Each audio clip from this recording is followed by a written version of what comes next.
Good evening. আজকের ক্লাসে পরবর্তী অংশটা দেখাবো। তার মানে তোমাদের আগের ক্লাসে ডেসিমেল টু বাইনারি দেখিয়েছিলাম, আজকে বাইনারি টু ডেসিমেল দেখাবো। তো বাইনারি টু ডেসিমেল কিভাবে করা হয়? বাইনারি নাম্বার মানে যেখানে দুটো নাম্বার আছে, 0 আর 1। কাজেই যখন বাইনারি নাম্বার আমরা লিখবো তার বেসে আমরা লিখবো 2, এবং ডেসিমেল নাম্বার যখন সেখান থেকে আমরা তৈরি করব তখন ডেসিমেল নাম্বারের বেসে আমরা লিখবো 10। ঠিক আছে, কারণ ডেসিমেল নাম্বারে 10টা সংখ্যা আছে। আচ্ছা, বাইনারি সংখ্যার আমি একটা উদাহরণ দিই। ধরো আমি লিখলাম 1 0 1 1, এরকম একটা সংখ্যা আছে, বা 1 0 1 1 আরেকটা 1 নিলাম। 1 0 1 1 নিলে একটা কনফিউশন হতো, সেই জন্য ওটা বাদ দিলাম।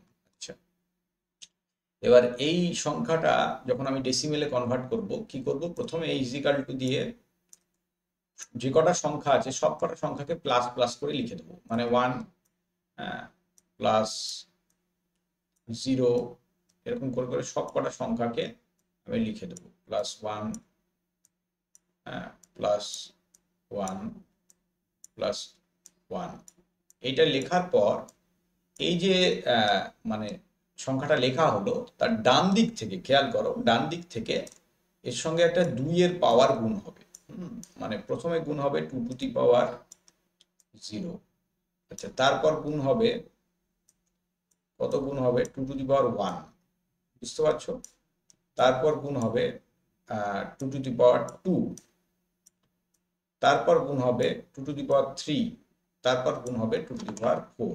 মানে তোমরা যত ডান দিক থেকে বাঁ দিকে যেতে থাকবে তত 2 এর পাওয়ারটা বাড়তে থাকবে। বুঝতে পারছো কথাটা? হ্যাঁ, তার মানে একদম বাঁ দিকেরটা 2 টু দি পাওয়ার 4, যদি তোমার কাছে আরো বেশি ডিজিট থাকে তাহলে কি হবে? 2 এর পাওয়ারটা আরো বাড়তে থাকবে।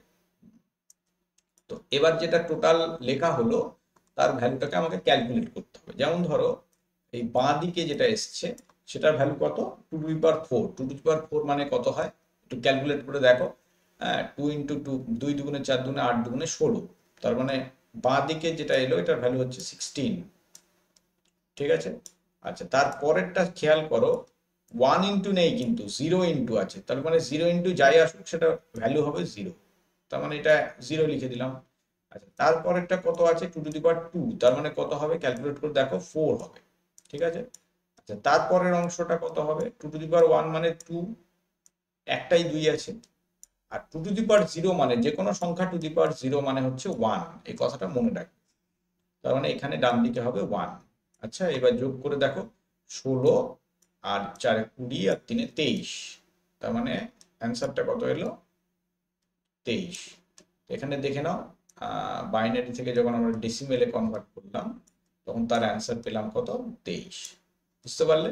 তো এইভাবে আমরা বাইনারি থেকে ডেসিমেল সংখ্যা তৈরি করতে পারি।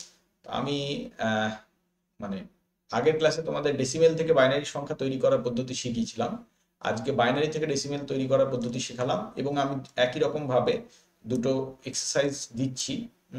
তোমরা এটা বাড়িতে করে নেবে। একটা হচ্ছে 1101, উত্তরটা পারলে কমেন্টে আমাকে লিখে জানাবে।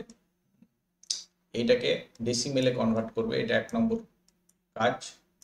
আর একটা 2 নম্বর কাজ হচ্ছে